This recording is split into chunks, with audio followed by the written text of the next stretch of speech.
Hello and welcome to this new video. In this video, we are going to implement the basic algorithms for generating discrete random variables, in particular Bernoulli, Binomial, and Poisson. Okay, so let us start with the first exercise 0.4. Generate several samples of a random variable taking values 1, 2, 3, 4 with probabilities 0, 2, 0, 15, 0, 25, and 0, 4. Okay. Draw a histogram. Okay, let us start by implementing the general algorithm. We have now a general algorithm. The idea is very simple. We divide the interval 0, 1 into here 4 intervals, 0, 0, 2, 0, 2, 0, 3, 5, 0, 3, 5, 0, 6, and 0, 6, 1. Okay, if the random number, so we first start by generating a uniform random number. If it happens that this number is in the first interval, so it's less than 0, 2, we put x equal 1, because the length of this interval is 0, 2, first probability. If the random number is in the second interval, we put x equal 2, and so on. So the 0, 3, 5 is the cumulative sum. So 0, 3, 5 is 0, 2 plus 0, 15. And 0, 2 plus 0, 15 plus 0, 25 is 0, 6, right? So these are the cumulative probabilities. So it's a very easy, straightforward implementation of the general algorithm. So let us just do a test. So my random variable, so at some point it gives me 3, but if I repeat it, I get another random number, 1, 1, 4, and so on. So it seems to work, actually. Now, I have to tell you that there is a better way, more elegant way, a more efficient way to implement this as really a loop, okay? Because in this so there are a lot of conditions to check here. Whereas the spirit of the general algorithm is to really do a loop, okay? So it's the same thing, but instead of checking the same condition each time, we check first if u is in the first interval. If yes, you put x equal 1. If not, we check another condition. If it's in the second interval, so it's less than 0, 3, 5, but bigger than 0, 2, we put x equal 2. If not, so if u is in the third interval, we put x equal 3, and else we put x equal 4. And we return x. So this is a more elegant and better way of programming, actually. And if you like, you can test which one is more efficient in time, actually. So generate 1 million random number from this function and from this function, and see which one is faster.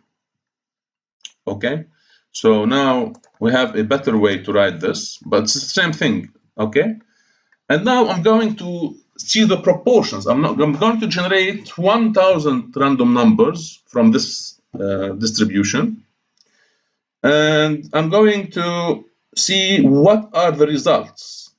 Okay, so we do this in no time, and now we count the numbers. How many numbers were equal to 1? How many numbers were equal to 2? So x is a sample, actually. Now it's a vector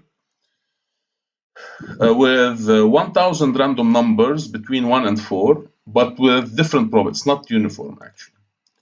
So now, if you do that, we see that 180 numbers out of 1,000 were 1. A lower number, 143, were 2. Okay, because this corresponds to a smaller probability. 259 were 3, and 418 were 4. Okay, so let us plot these results in a histogram as usual. So we see that So the about 0.2 actually a little bit less because it's not exact. So the theoretical probability should be about 0.2. So we had something a little bit small, maybe 0.18. So actually, yes, 0.18 were 1, 0.15 were 2, 0.25 were 3, and 40% were 4. So it seems a very good way to generate this particular random variable. Okay. Now, if you want more precision, actually, well, you can generate more and see a better convergence now. So see that the proportion is now better.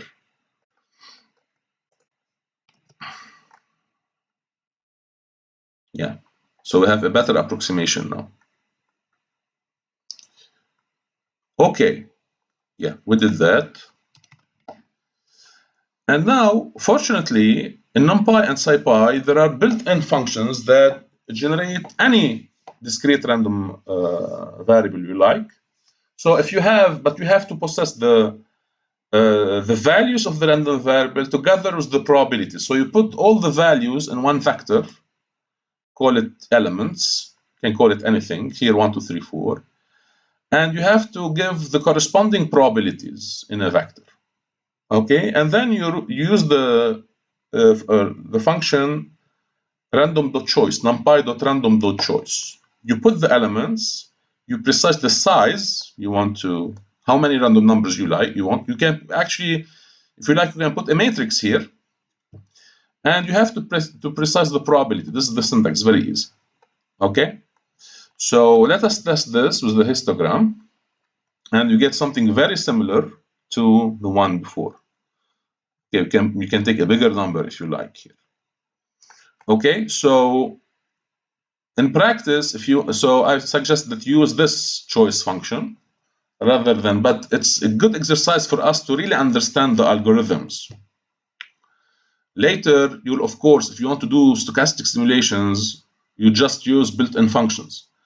But the purpose of this small chapter is to give you an idea of how the Monte Carlo algorithms work, right? How they are connected together. Okay. Now we can also use the built-in SciPy function. The syntax is a little bit different now. So from SciPy we import stats, sub-library called stats, and we put in one vector the element, the values of the random variable, and then in the second vector the vector of probabilities. And now we generate what? We generate a function, not a random vector. So it's done in 2 steps. So the function stats.rv discrete, and you put the values and the probability in one as a couple, actually, the couple of 2 vectors. This is the syntax. But now my RV is not a random vector. It's a function. It's a function which has attributes. Okay, so my underscore RV, I call it that way. You can call it anything you like it. Okay, but no matter what you call it, it will have an attribute called RVS, which generates samples of given size, right? And it's just the same thing. It will give us the same thing. So the syntax is a little bit different.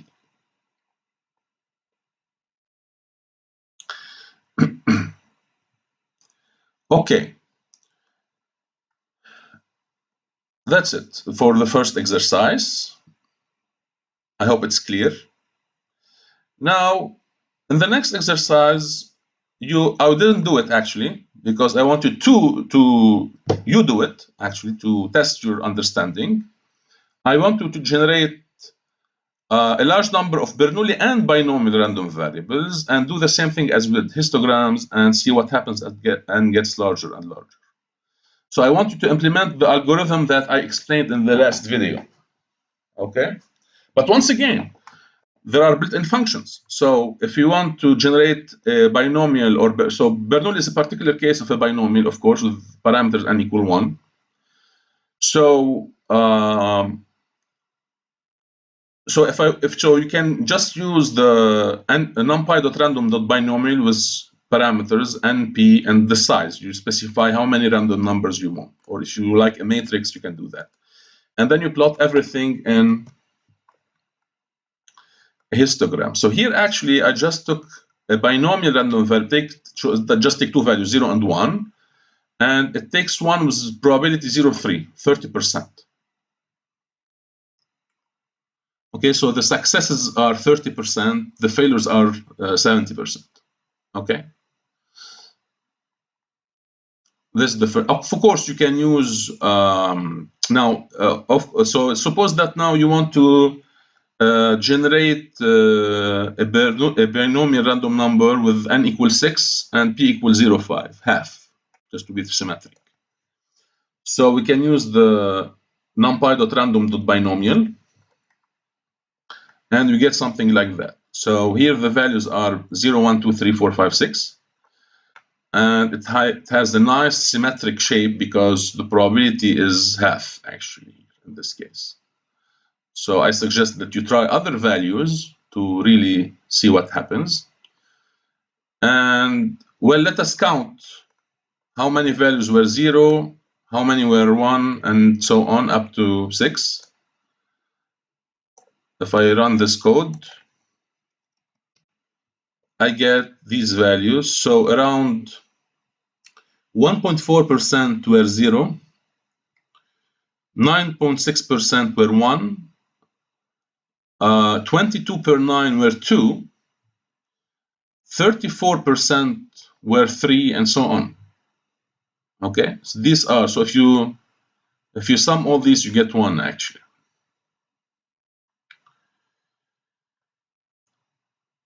And now I want to test the convergence. So I fix the p now, and I let n get to infinity, go to infinity. What happens? I want to see geometrically this. So take some time. Yeah. So I start with first binomial with n equal 1. I get just Bernoulli. We did that before. And then we take binomial with n equal 2, binomial 2, and the same probability 0.3. We get 3 values, right? Binomial 3, n equal 3 actually, we get this shape. N equal 4, we get more values actually because we have more successes now because the number of throws or flips is greater. N equal 5, we get this histogram. N equal 6, n equal 7.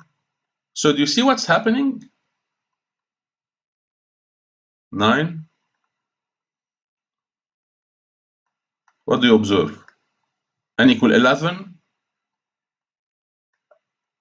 So I want you to see that to draw a conclusion. We see a convergence actually, a slow convergence toward what? Toward a normal shape. And this is a particular case of the central limit theorem. And I'm going to do that actually once again with more plots.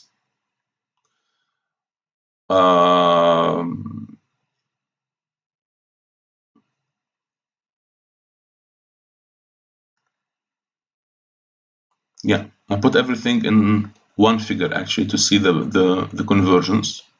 So we start with Bernoulli, binomial 1, binomial 3. So here I just skip just to see what happens. So I'm going to go to 40, not to 20, by steps of 2.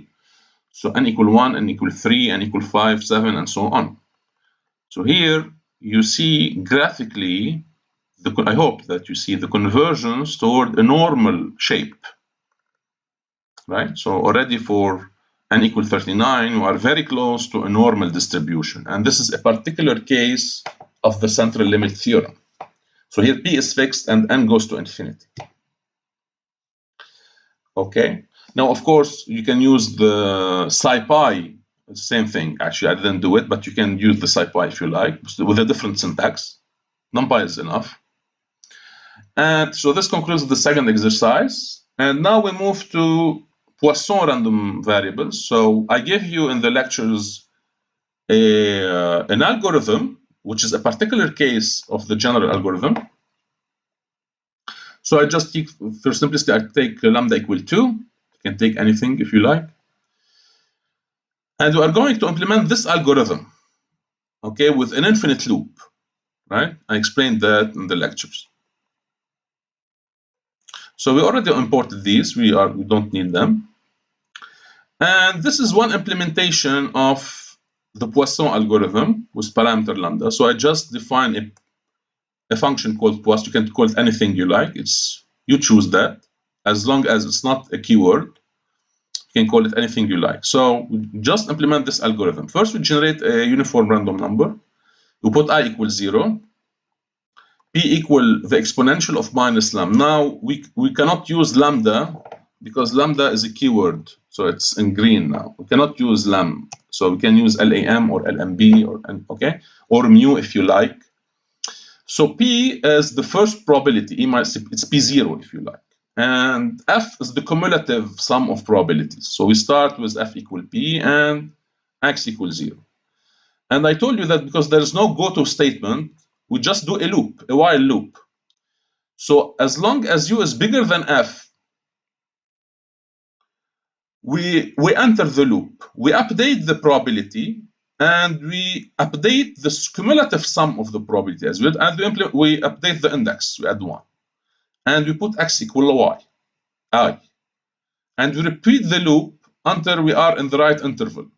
Okay, so we are scanning all the intervals, P0,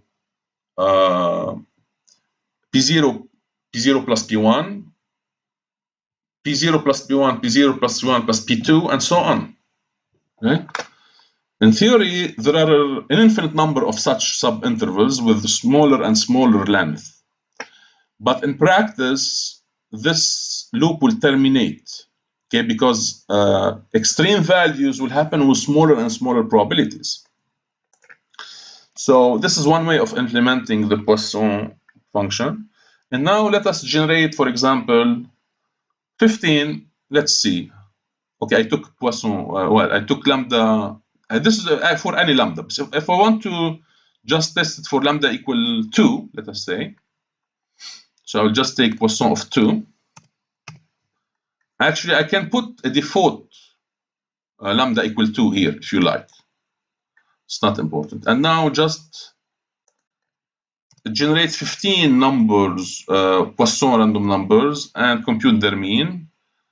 Well, their mean is high a little bit because it should be around 2. But if I take more samples, I get a well, let us say 150 random numbers. So yeah, I should get something close to the mean, to the theoretical mean, which is 2.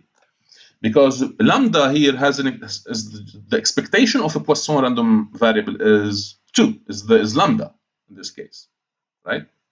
So this is a test that it's okay. And now let us do a histogram, see what happens. So I'm going to generate 100,000 random numbers. So I just I put in a vector x. So x is what we call sample. You can call it sample vector, or I call it x here. And plot everything inside the histogram.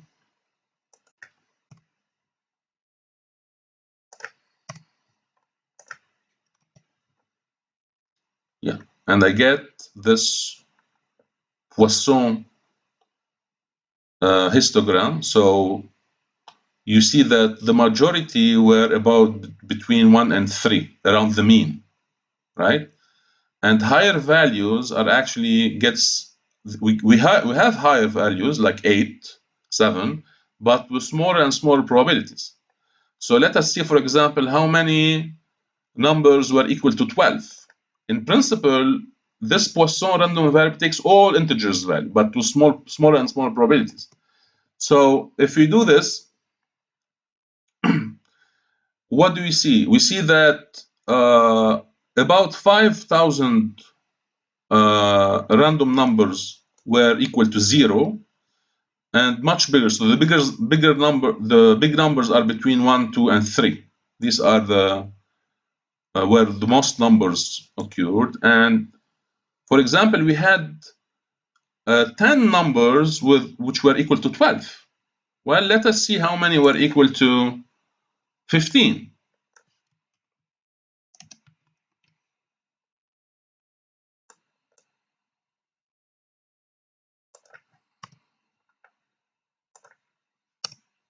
Let's see. Or 13. So what happens?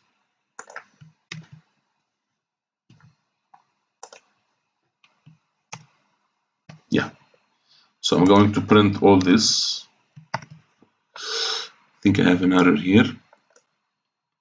Okay.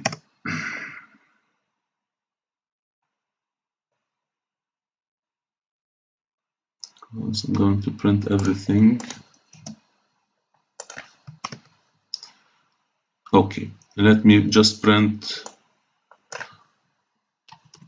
sum of how many 13 I got. So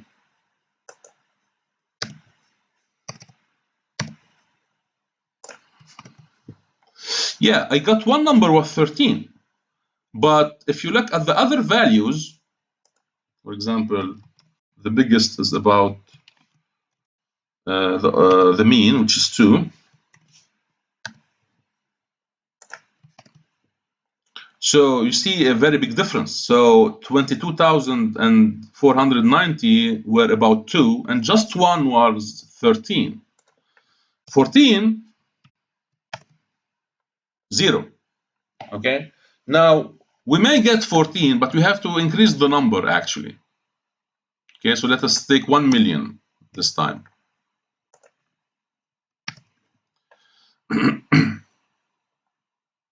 It will take some time.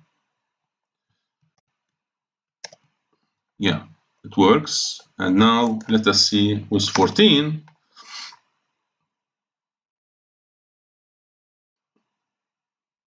Yeah, I got two numbers with 14. So this happens. So X takes big values, but with small probabilities, right? So you have to generate a larger number of random numbers in order to get extreme values like 14. Okay. And now I'm going to test this by computing the theoretical probability. The theoretical probability I'm giving by this formula, E minus lambda, lambda to the I over I factorial. Okay, so I can use the math library if I like, or just the numpys, same thing. So let us see here just 10 numbers.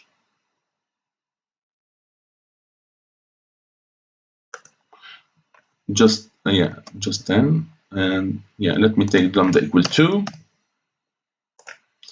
And here I took n equal 1 million.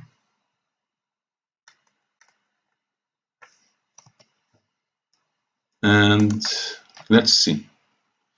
So in red, actually,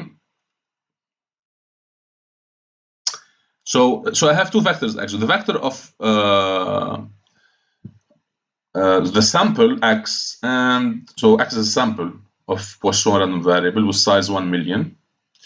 But here I have to take just so in red I plotted the theoretical probabilities. Okay. And so these are just the frequencies. I don't care for now. And we can plot together everything. No, I think there's an error here. So yeah, it has to take lambda equal 2, we said. I don't need the indexes. Yes, I need it. Lambda equal 2. Yeah, and yes. Still computing.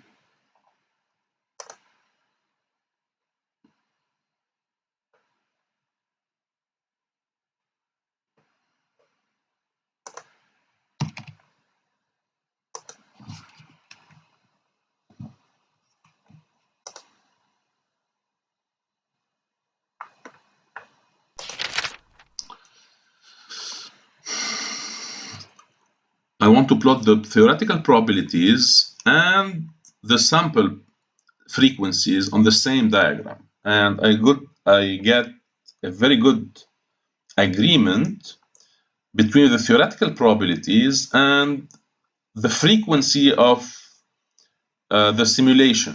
Okay, so in red I plotted the theoretical probabilities, which are given by the formula E minus lambda lambda k over k factorial, and in blue the frequency that I got with 1 million simulation. Okay, so they almost agree actually. There is a little bit difference here and a little bit difference here.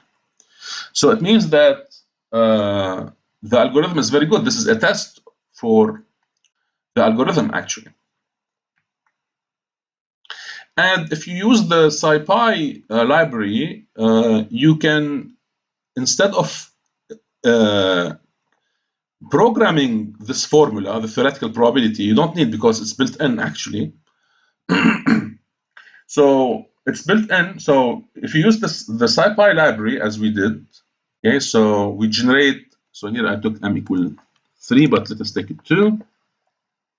So note that there are, so we have to, if you want to use the Sci-Fi library, you have to do in 2 steps. First, we generate a function which I call Poisson, and then I generate, so Poisson.rvs, as we did before, actually generates now a random sample with size n. Okay, here n is 1 million actually I took, and then I plot the histogram, and now there's something important here, that the Poisson not only has an RVS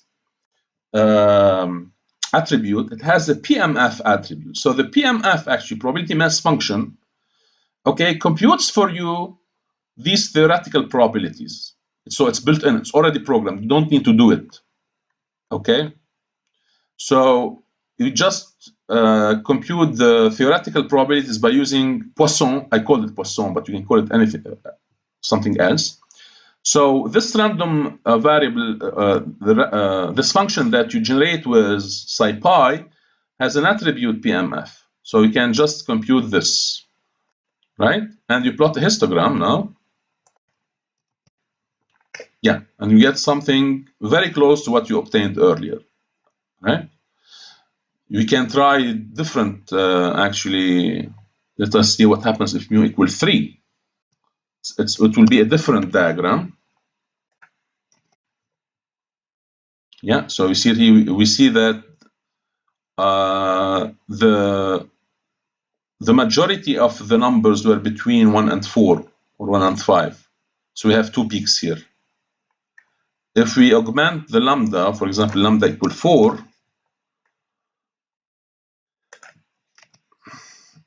yeah, so it's shifting toward the right, because now the expectation is bigger now. Okay. And final exercise, I'm going to see the convergence of a binomial sequence of random variables toward a Poisson. And now this is different from what you had before. Before we fixed p, we let n go to infinity. Now n gets bigger and p gets smaller, so that the product is constant. We know from probability that this sequence converges in distribution to a Poisson random variable, and we want to see that. Okay, so I take lambda equal 2, n is equal 10, is already good, but so I can use the STS library, no problem. Binomial dot, so here we generate, and now we put everything in one histogram. So we compute, yeah.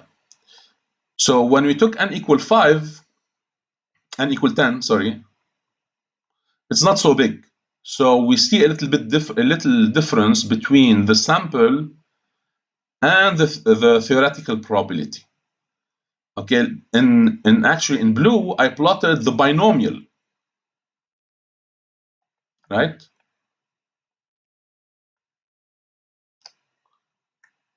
Binomial sample. So I'm plotting here binomial versus Poisson, not Poisson versus theoretical probability. Okay, so we see a little bit difference. But if you take n larger, we get a better convergence. So let us see how this process of convergence works actually. So I'm going to take n from 5 to 65 to 60 actually by steps of 5. So I'm going to take 5, 10, 15, etc. So I'm going to increase n,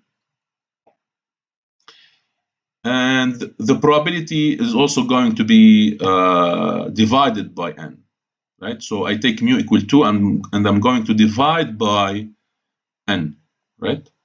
So I do everything in one plot. So here I take p equal lambda over n, okay? So that the product is constant. And now let us run. Here it takes, So you see now in blue, we have the binomial. So we start with binomial n equal 5 and probability 5 over 2 over 5, right? So and in red, actually, I plotted the theoretical probabilities Poisson PMF, right? The theoretical probabilities in red. So we see a discrepancy, right? It's not the same thing. But as n increases here, n equal 10, we get a better approximation. So n equal 5, 10, 15, 20, 25, 30, 35, 40, 45, 50, 55, 60. So as n gets bigger and p gets smaller so that the product is constant, we see that the Poisson random variable distribution is a very good approximation to the binomial with varying n and p. Okay, and this illustrates a second convergence theorem for binomial. So don't confuse the two. We have the central limit theorem, where p is fixed, n is big, and we have the Poisson approximation when n is big, p is small, the product is moderate. Okay, so this concludes today's video on the implementation of the basic algorithms for generating some very important discrete random variables from the uniform. So I hope that you learned how things are connected now. Okay, so thank you for your attention.